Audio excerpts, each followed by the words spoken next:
గురుగారు, హంసకి పరమహంసకి మన సంప్రదాయంలో విశేషమైనటువంటి స్థానం ఉంది అని చెప్తారు. హంసకి పరమహంసకి మధ్య ఉన్నటువంటి తేడా ఏమిటి?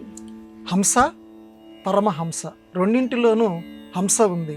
పరమ శబ్దాన్ని మనం ఆత్మ పరమాత్మలలాగా, పరమ అంటే శ్రేష్టమైన అని అర్థం.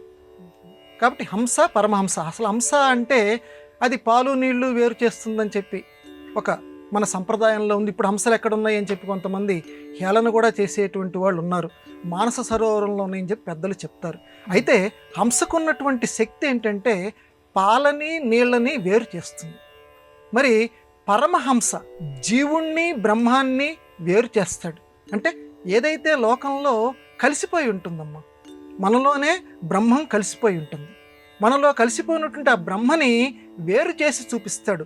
మామూలు హంస కనుక పాలని నీళ్ళని వేరు చేసి ఇది పాలు, ఇది శ్రేష్టమైనది అని ఏ రకంగా చూపిస్తుందో, పరమహంస కూడా ఆయన దగ్గర కనుక మనం కూర్చుంటే ఆయన బోధనల ద్వారా ఇదిగో నాయన ఇది బ్రహ్మము, బ్రహ్మమొక్కటే పరబ్రహ్మమొక్కటే అని అన్నమాచార్యుల వారు చెప్పినట్టుగా ఆయన బ్రహ్మ సందర్శన మనకు కలిగిస్తాడు. ఆయన చూశాడు కాబట్టి ఆయన పరమహంస అయ్యాడు.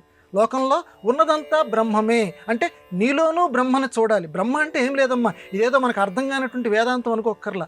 ఎదుటివాడిలో భగవంతుణ్ణి చూడగలగటం, చుట్టూ ఉన్నవారిలో భగవంతుణ్ణి చూడగలగటం ఏముందండి, చాలా తేలిగ్గా ఉంది. ఇది బ్రహ్మజ్ఞానం అంటారు కదా, చాలా తేలిక, చెప్పటం చాలా తేలిక. బ్రహ్మజ్ఞానం అందరిలోనూ భగవంతుణ్ణి చూడగలగటం, కానీ ఆచరణకు వచ్చేసరికి మాత్రం చాలా చాలా చాలా కష్టం.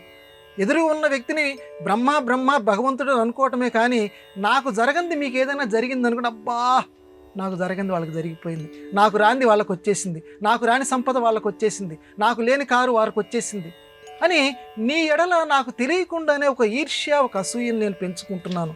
నీలో భగవంతుణ్ణి గుర్తించలేకపోతున్నాను, వాడిలో భగవంతుణ్ణి గుర్తించలేకపోతున్నాను, ఆ కుక్కలో భగవంతుణ్ణి గమనించలేకపోతున్నాను, ఆ పిల్లిలో భగవంతుణ్ణి గమనించలేకపోతున్నాను.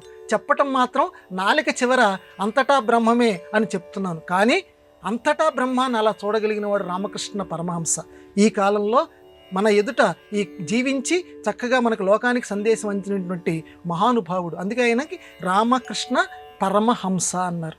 అంటే ఉన్న అందరిలోనూ కూడా బ్రహ్మాన్ని చూడగలిగినటువంటి, అందరిని అభిమానించాడు ఆయన, అందరిలోనూ ఆ దైవాన్ని గమనించాడు. అందుకే ఆయన పరమహంస అయ్యాడు. కాబట్టి హంసకి పరమహంసకి ఉన్నటువంటి ప్రధానమైనటువంటి తేడా ఏంటంటే ఆ హంస పాలని మాత్రమే గుర్తించగలదు, పరమహంస మాత్రం జీవులందరిలోనూ పరబ్రహ్మాన్ని గుర్తించగలదు.